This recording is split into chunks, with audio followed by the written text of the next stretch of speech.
Il est probablement l'un des prédicateurs les plus connus du monde chrétien. Your night for a miracle. Expect it, believe it, don't leave without it.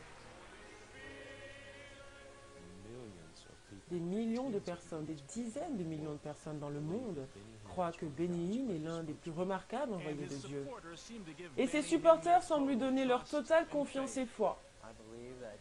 Je crois qu'il a été envoyé et choisi par Dieu, oui, pour emmener le message de Dieu, son message de salut au monde.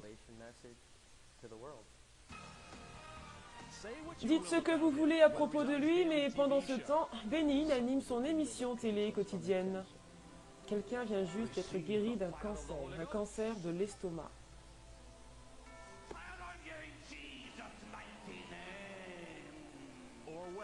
Ou alors, Benny Hinn prêche dans des croisades de milliers de personnes chaque année. Benny Hinn n'en a jamais terminé. Je me rappelle d'un homme, durant une croisade.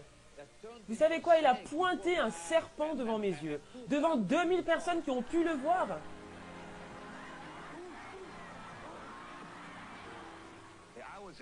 Et j'étais au Ghana récemment, devant des milliers de personnes, et un homme est ressuscité sur la plateforme. C'est un fait, mes chers amis. Nous avons les vidéos.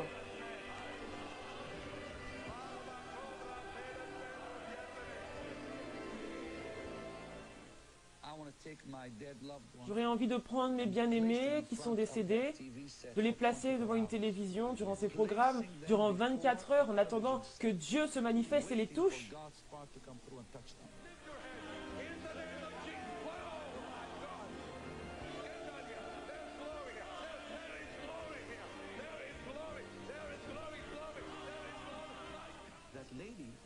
Il y a une dame qui est venue avec une tumeur, et la tumeur est tombée sur le plateau. Je veux dire, elle est vraiment tombée sur le plateau. Nous l'avons vue de nos propres yeux. Elle s'est brisée en pièces. Je crois qu'il y a des démons qui sont entrés en Amérique au travers de nouveaux groupes d'occultes venant d'Haïti et de toutes ces nations, emmenant leurs démons avec eux.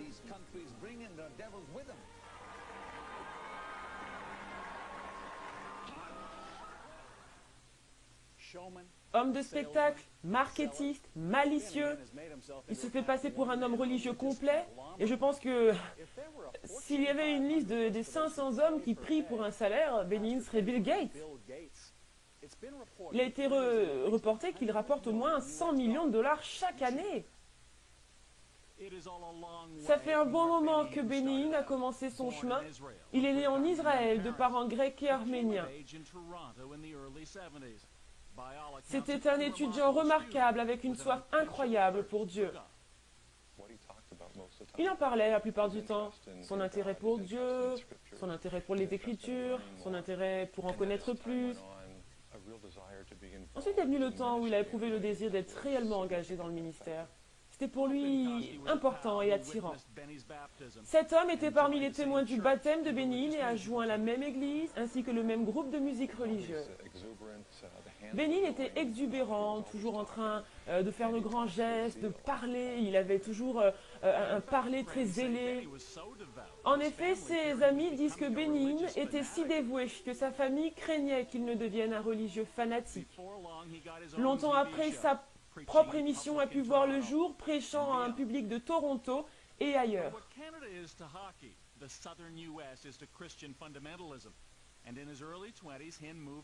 Dès 20 ans, il rejoint la Floride et il rencontre sa femme, Suzanne, fille d'un pasteur local venant d'une famille d'hommes d'affaires. Qui aurait pu penser que 30 ans après, le jeune enfant de Toronto deviendrait le plus connu des télévangélistes exerçant la guérison par la foi dans le monde entier?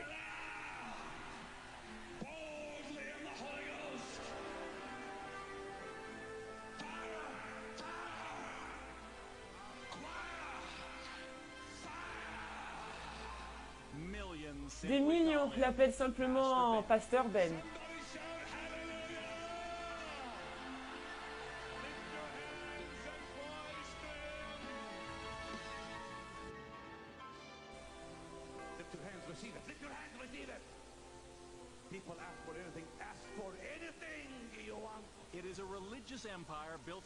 C'est un empire religieux construit sur les promesses de Bénin, selon lesquelles si vous avez assez de foi, vous serez guéri, spécialement à une de ces croisades. And I speak forth the word of deliverance, and I cast every demon out. You devil of cancer, diabetes, heart disease, and AIDS, come out!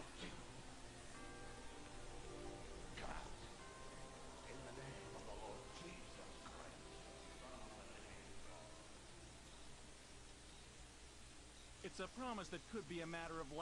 C'est une promesse qui pourrait être vitale pour ce jeune homme de 22 ans. Jody Gibson a une maladie mortelle. Tous les 2 jours, il passe 5 heures dans un vieil hôpital, branché à cette machine. What do your doctors say might happen if Que vous a dit votre médecin à propos de votre maladie si vous quittez l'hôpital? Ils ont dit que je mourrais. En combien de temps? Sûrement... Le docteur de Jody souhaite opérer une transplantation, mais Jody a dit non, pensant qu'il serait guéri par Dieu ce week-end, lorsque Bénin sera dans la ville. Quand vous avez 30 000 personnes qui disent la même chose, que Dieu est au contrôle de tout cela, que des gens ont des manifestations surnaturelles sur la scène ou alors à leur place, je veux dire, c'est quelque chose de vraiment surprenant. C'est la même foi qui anime Jeannette, mère de cette petite Grâce, qui décide de l'emmener voir Bénin.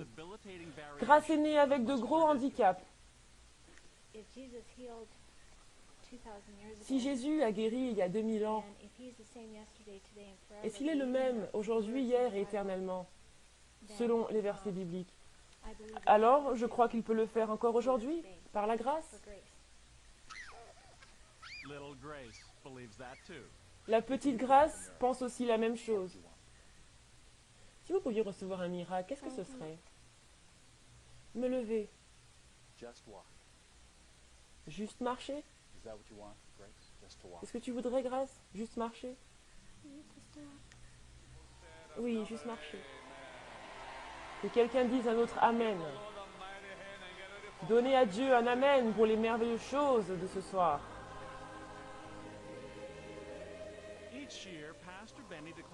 Chaque année, Pasteur Benny Hinn déclare des milliers de personnes miraculeusement guéries.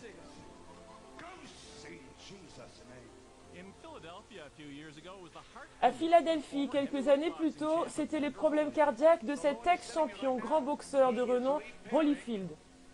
Le Seigneur vient de me dire qu'il est en train de guérir le cœur d'Holyfield. La reconnaissance d'Holyfield sera un chèque d'1/4 million de dollars. Derrière les caméras.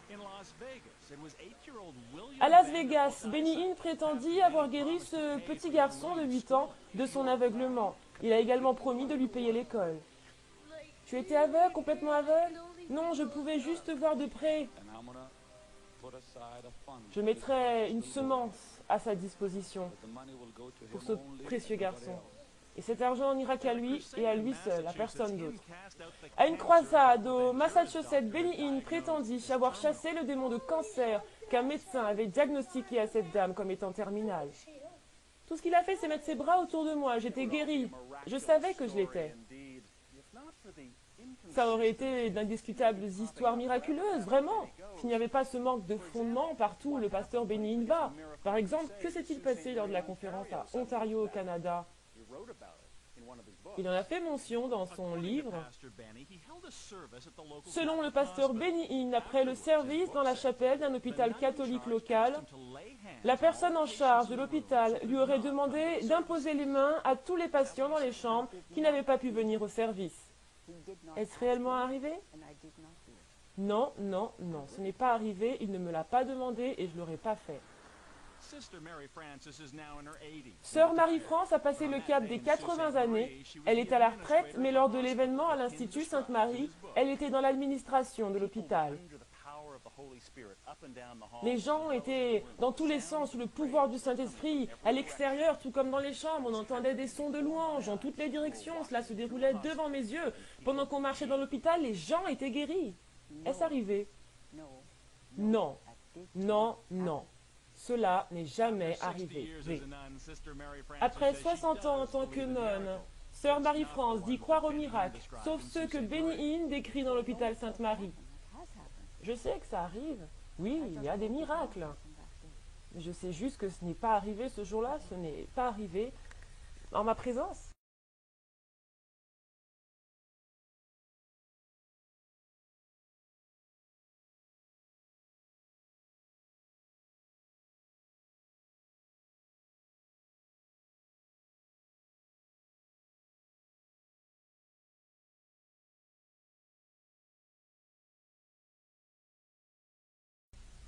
La vérité sur le ministère de Benny Hinn, la suite. Rappelez-vous cette dame, elle affirmait n'avoir jamais vu les miracles que Benny Hinn décrit dans son livre Bonjour Saint-Esprit, lors de son passage dans la chapelle de Sainte-Marie.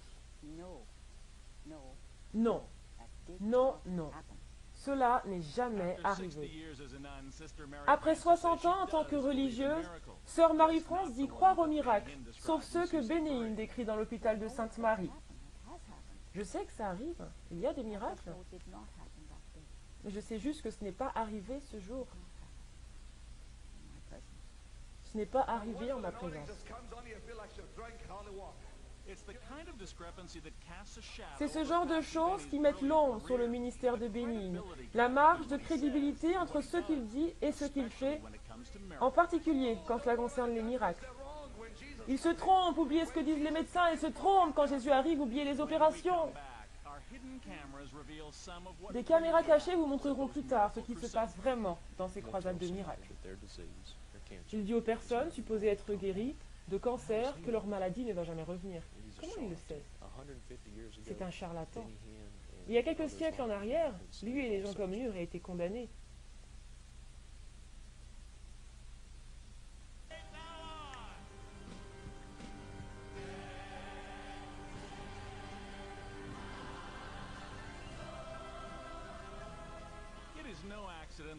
Il n'y a rien d'étonnant que lorsque Benny Hinn arrive sur la scène, le groupe de louanges entonne toujours le chant « Que tu es grand ».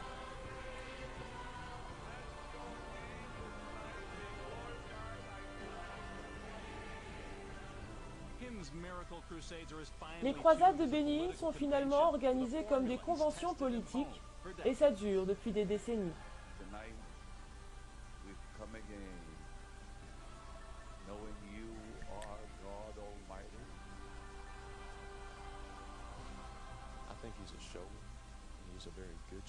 Je pense que c'est un homme de spectacle, un très bon homme de spectacle. Cet homme en sait long, sa thèse de master en théologie éclaire le ministère de Benny Hinn et ses méthodes. Il connaît bien la foule, il sait comment manipuler ses émotions, il sait comment amener le respect et emmener les gens à croire en lui.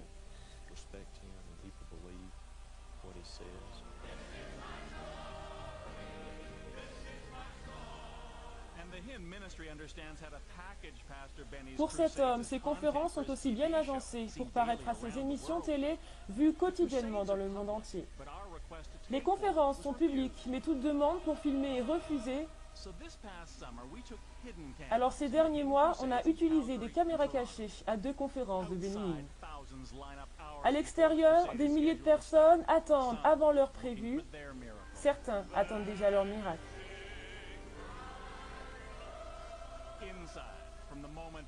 À l'intérieur, dès que le pasteur Benny Hinn arrive sur la scène, le moment peut commencer.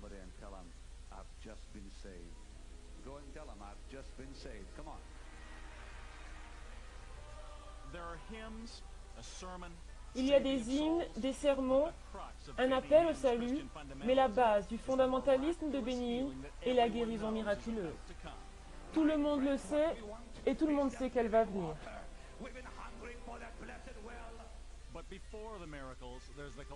Mais avant les miracles, il y a la collecte d'argent. La signification ici, c'est que si vous êtes là ce soir et que vous avez besoin d'être guéri, en particulier si vous êtes sévèrement malade, vous feriez mieux de donner doublement. Car plus le miracle que vous voulez est gros, plus votre semence doit être conséquente. We have found him of whom Moses and the law and the prophets wrote.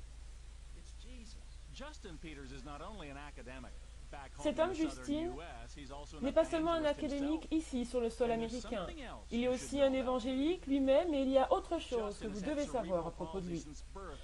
Justin a un handicap de naissance et dès sa jeunesse, il a été vers ces pratiquants de la guérison par la foi, voulant être guéri lui-même. Il comprend très bien ce que ceux qui vont vers Benny Hinn espèrent avoir. Il exerce un pouvoir incroyable sur les personnes. Autour de lui, il y a une vraie bousculade. Il se dit lui-même être une espèce de messie incarné.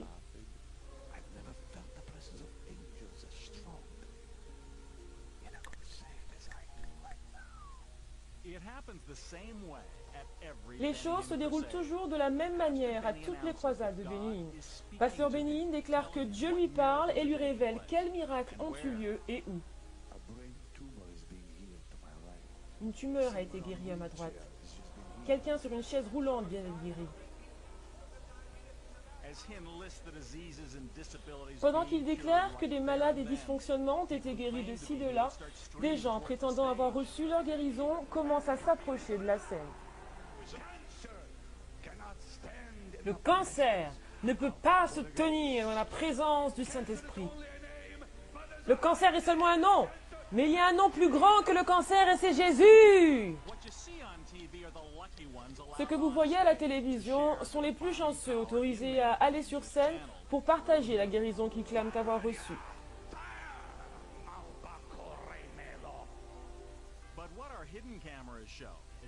Mais ce que notre caméra cachée montre, c'est que l'équipe de Benny Hinn sélectionne les personnes qui ont été miraculeusement guéries pour monter sur scène et nous montrons aussi ce qui leur arrive après tout cela. À combien de croisades de Benny Hinn avez-vous assisté? Oh, je ne peux pas compter. Des milliers, des centaines? Des centaines. Cet homme a vu ces croisades de miracles de bien plus près encore et pour cause. Il était membre de l'équipe de sécurité de Benny Hinn. Il a accepté de nous parler à condition que l'on cache son identité. Comment sélectionne-t-il ceux qui vont sur la scène pour témoigner? Il y a une équipe qui va sur le terrain et réalise une rapide interview. On vous demande par exemple si vous aviez mal au bras, pouvez-vous lever votre bras? Parce que si vous ne pouvez pas le lever, vous n'êtes pas autorisé à aller sur scène. Andrew affirme que la plupart de ceux qui disent qui a été guéri n'ont aucune sorte de diplôme médical.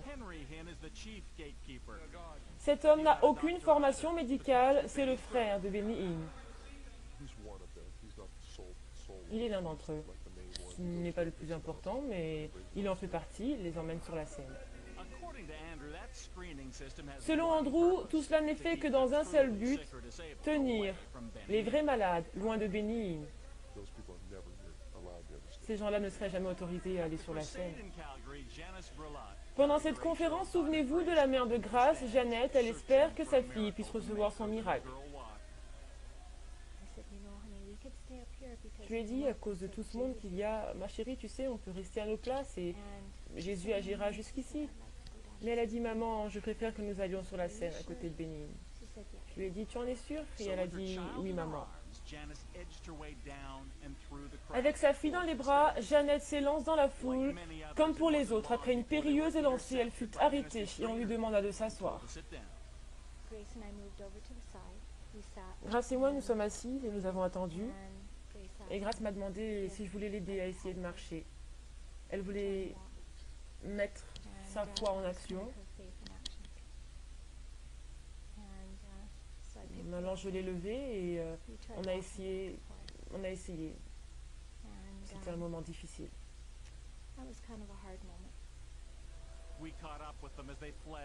On les a filmés qui sortaient de l'arène. Leur espoir de miracle, ou ne serait-ce qu'une seule prière de Benny Hinn, était maintenant envolée. Il y avait une telle bousculade, cette hâte autour de nous. Qu'est-ce que vous voulez que je vous dise? Tout ce qu'elle voulait, c'était être guérie.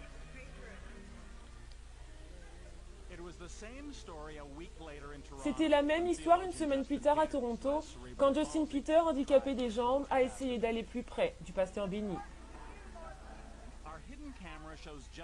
Une caméra cachée montre Justin être stoppé par un membre d'équipe. Ensuite, regardez, le frère de Benny lui souffle quelque chose et Justin est autorisé à aller devant. Je veux que les gens comprennent que les gens comme moi qui ont ce type de dysfonctionnement ne sont jamais tolérés sur scène. C'est toujours des personnes qui ont un type de maladie bien précis qui ne peuvent pas être vues.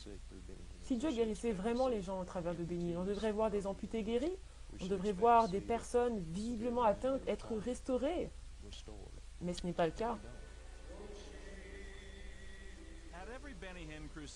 À chaque conférence, il y a une section pour chaises roulantes où les miracles ne semblent pas souvent se manifester.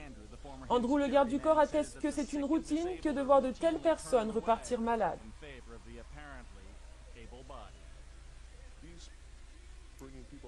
Il fait monter des gens sur scène qui proclament avoir été guéris. Mais qui dit qu'elles sont guéries? Elles-mêmes. Et Benny dit, regardez, elles sont guéries. Comment cela est-il arrivé? Où ont-ils fait des tests médicaux? Ne loupez surtout pas la troisième partie de ce documentaire. Vous y verrez les preuves médicales que Benny fournit et surtout la question très critique de l'argent dans ce ministère. Tout cela dans un instant.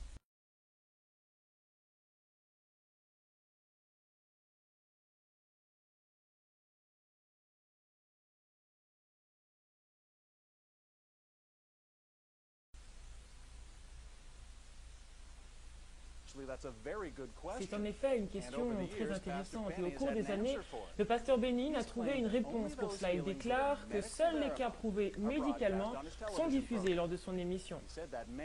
Il l'a dit plusieurs fois d'ailleurs. Regardez. On a appelé les médecins de 5 personnes et on leur a demandé étaient-elles malades. Ensuite, nous avons vérifié leur guérison. Alors nous avons pensé à soumettre ces vérifications médicales à un examen.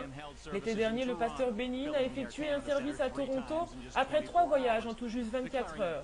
Il a déclaré des milliers de guérisons miraculeuses. Quelque temps après cette croisade de Toronto, elle était d'ailleurs diffusée dans le monde entier lors de son émission télévisée.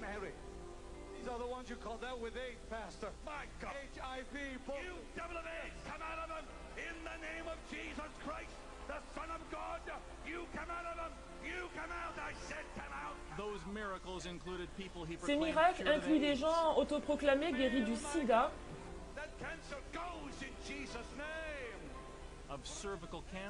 de cancer du cerveau et de diabète. Ce ministère ne montrant ses guérisons que par ses propres caméras, nous avons décidé de vérifier ces guérisons par nous-mêmes. On a été capable de manière indépendante de trouver 4 personnes déclarées guéries par Benny à Toronto. Souvenez-vous, Benny a déclaré que ces guérisons sont médicalement vérifiées. Cette femme a refusé de nous parler. Pour certains, elle qui s'est déclarée guérie d'un cancer du cerveau n'avait pas de cancer dans un premier temps, mais quelque chose appelé mécontentement bénin aurait poussé le médecin à changer son suivi médical.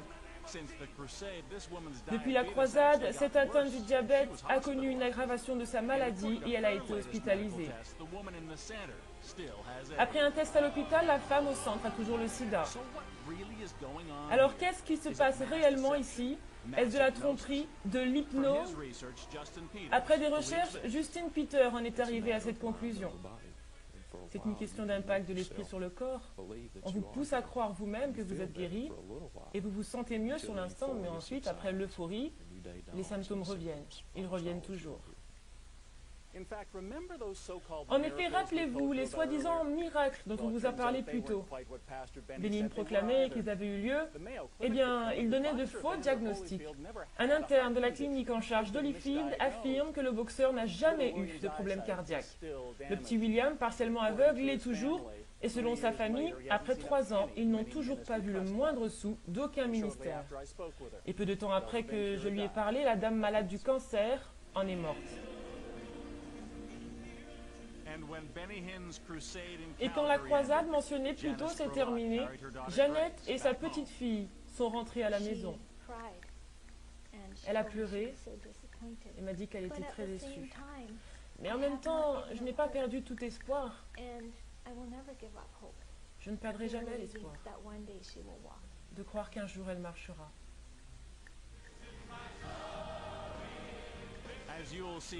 Comme vous le verrez dans la suite, si les miracles font défaut à ce ministère, l'argent, lui, connaît un sort fulgurant. Il gaspille cet argent en voulant le meilleur de toutes choses. Il n'a pas de limite avec l'argent. Il le dépense pour tout ce qu'il aime, le meilleur, et seulement pour lui.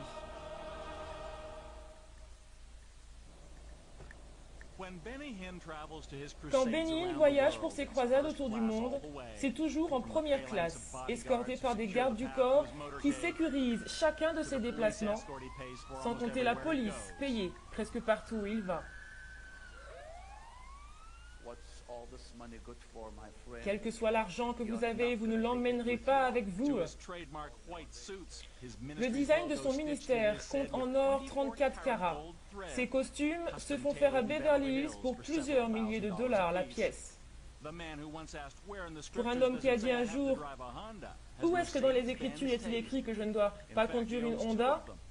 Il a une Mercedes, en fait il en possède deux, une décapotable et un autre modèle onéreux, puisque chacun coûte 80 000 dollars américains. S'il y a une chose qui soit certaine à propos de Benny Hinn, c'est qu'il n'a pas fait un vœu de pauvreté. Voici sa maison derrière mes épaules, avec vue sur l'océan Pacifique. Elle compte parmi les plus chères résidences aux États-Unis. Selon les constructeurs locaux, elle a 700 mètres carrés habitables, 7 salles de bain, 8 toilettes, et selon les estimations faites par des professionnels locaux, la vente d'une telle maison aujourd'hui vaudrait 10 millions de dollars. Mais pour le pasteur Benny Hinn, la garder, c'est encore mieux. C'est un quartier exclusif, résidentiel, entouré par de beaux jardins d'un côté et une vue imprenable sur l'océan Pacifique de l'autre.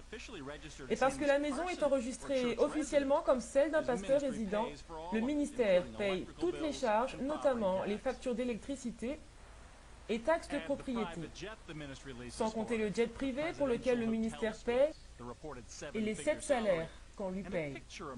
Cet autoproclamé leader spirituel a un goût démesuré pour les choses terrestres.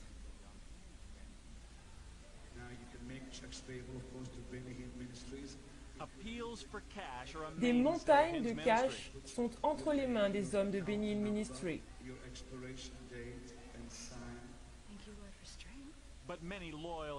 Mais beaucoup de ces adeptes inconditionnels, comme Jordy Gibson, rejettent les critiques sur les levées de fonds de Benny Hinn et son style de vie. Benny Hinn a besoin de beaucoup d'argent, vous savez. Il faut de l'argent pour apporter l'évangile dans le monde entier. Et il ne demande pas de l'argent pour devenir riche.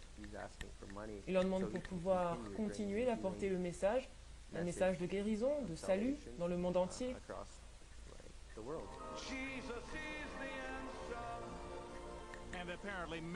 Et apparemment, des millions d'autres pensent la même chose parce que l'argent se déverse en flot dans le ministère de Benny Hinn. Durant ses dernières croisades, cette année, pendant que le pasteur Benny Hinn était sur scène derrière les caméras, nous avions son équipe et des volontaires qui collectaient les paniers remplis.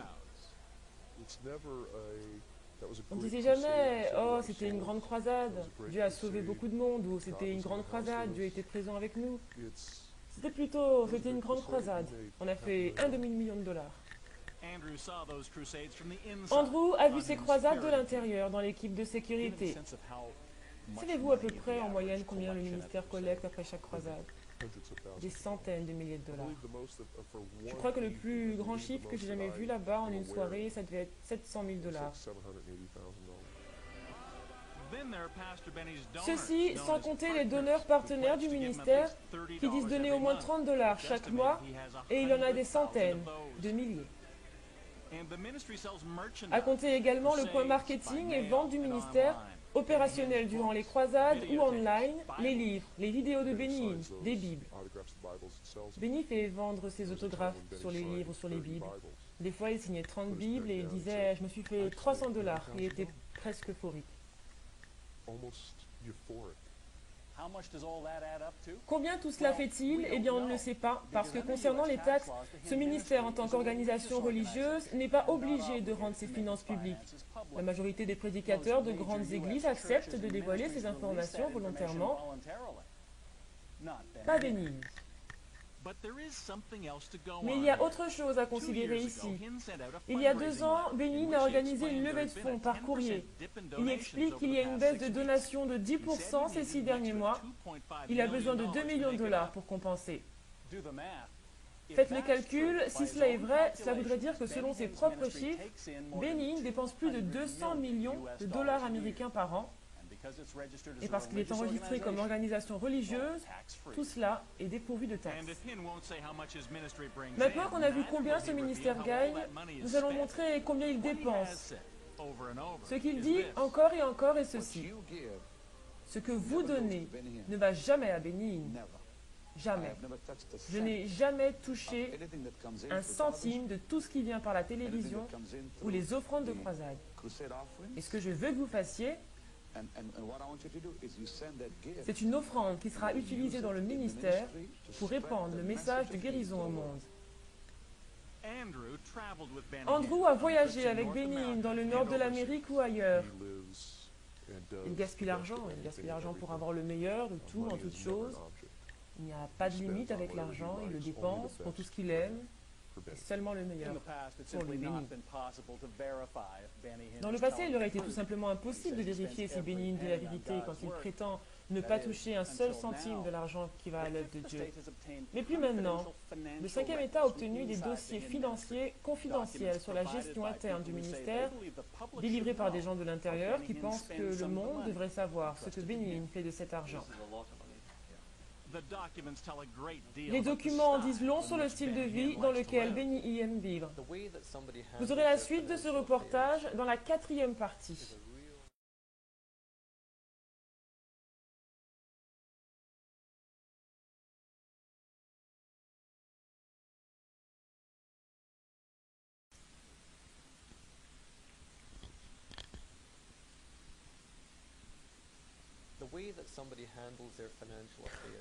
La façon dont les gens traitent leurs affaires financières est une vraie fenêtre nous permettant de connaître comment ces personnes vivent et organisent leur vie.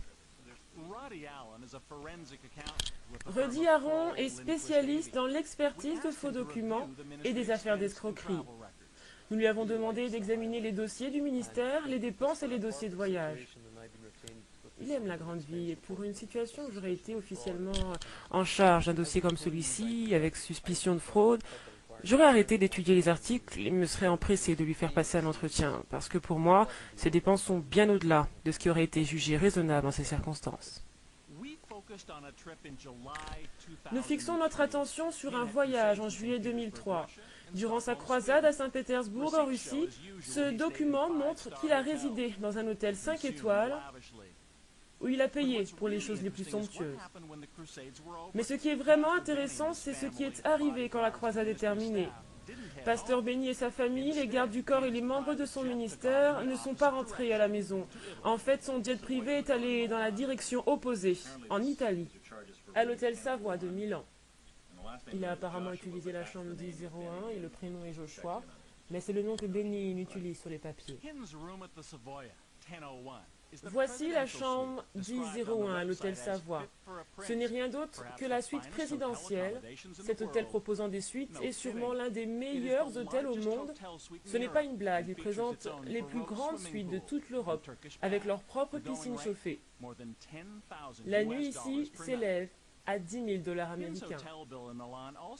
La facture nous montre également 4 000 $ supplémentaires pour des frais de transport, puis des pourboires. 310 $ en tout juste 3 jours, des centaines de dollars aux femmes de chambre et 1 000 $ au manager de l'hôtel. Mais ça ne s'arrête pas là. D'Italie, Bénin et son entourage sont allés à Londres pour un seul jour. En tout juste 24 heures, voici les chiffres que les dossiers révèlent. C'est ici, dans ce prestigieux hôtel londonien, où Madonna ou Michael Jackson ont été reçus. La facture pour sa chambre, la suite 210, est de 4000 $ américains pour la nuit. Sans compter les charges d'hôtel comme le thé livré dans la chambre, le repas et le chauffeur. Tout cela pour un total de 6000 $. Ce même soir, Benin emmène sa famille dans son restaurant libanais préféré.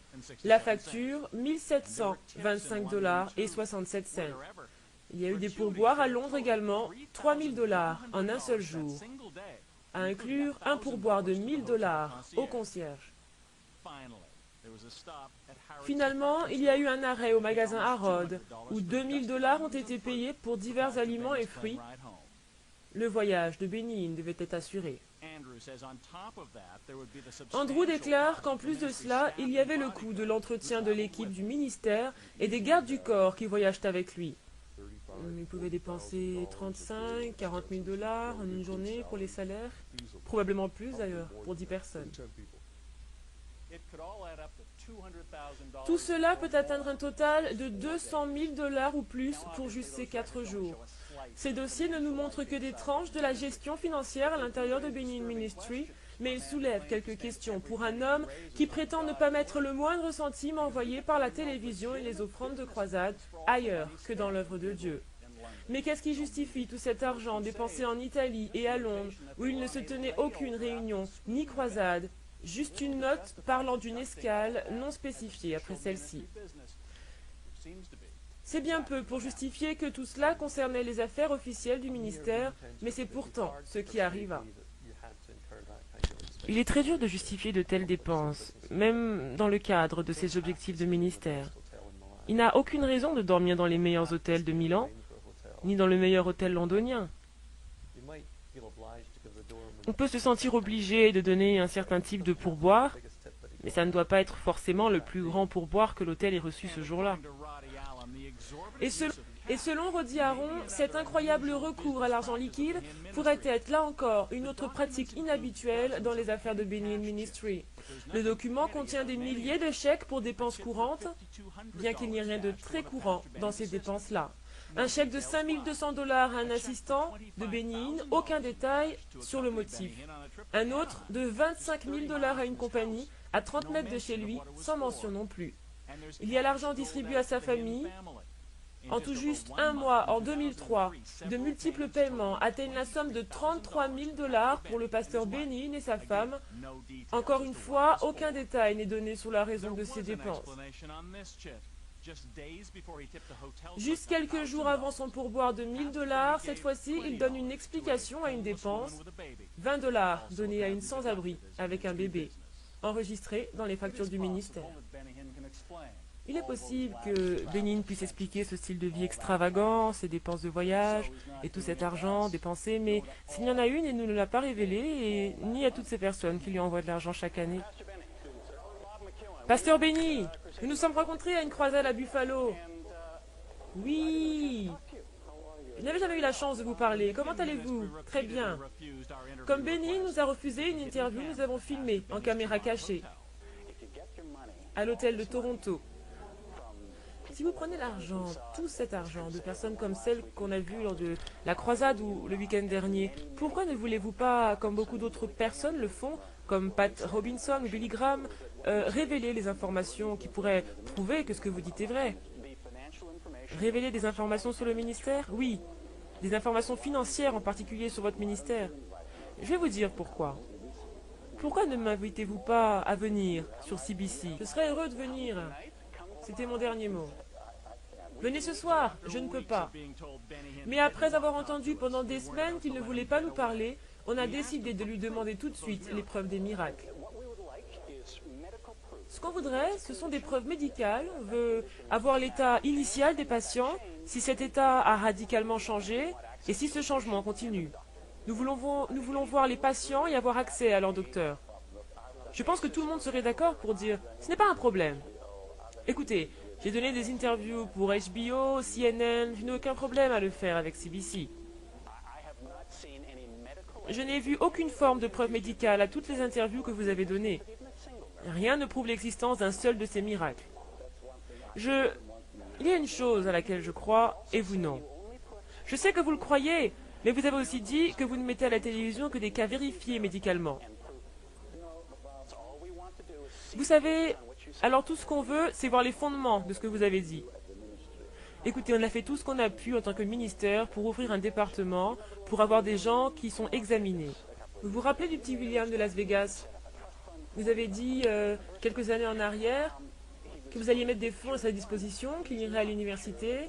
Il était supposé être guéri d'aveuglement, eh bien il ne l'est pas, et la famille dit qu'elle n'a jamais plus été en contact avec le ministère. Écoutez, lorsqu'il est venu sur la scène, tout ce que je savais de lui, c'est ce que mon équipe m'a dit. Oui, mais le problème, c'est que eux-mêmes ne savent pas, et vous non plus. Et vous vous faites de l'argent sur vos déclarations, un bon paquet d'argent. Ok, parlons de cela devant une caméra, je répondrai à vos questions. Je n'ai aucun problème avec cela. On est déjà filmé en fait là. Très bien, vous avez le droit de le savoir.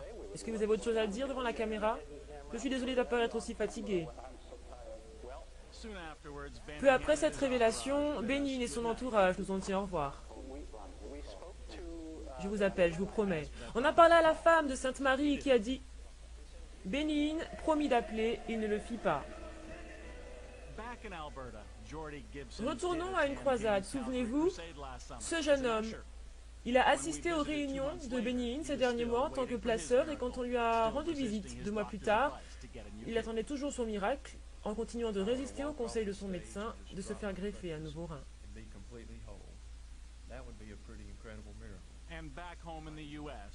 Retour maintenant aux USA, Justin Gibson prêche toujours la parole de Dieu et a toujours son handicap.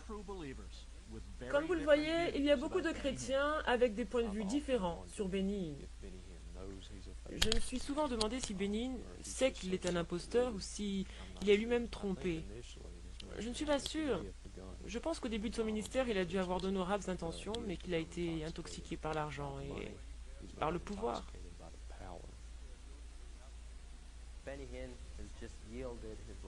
Benin a donné toute sa vie à Jésus-Christ, toute sa vie pour le suivre.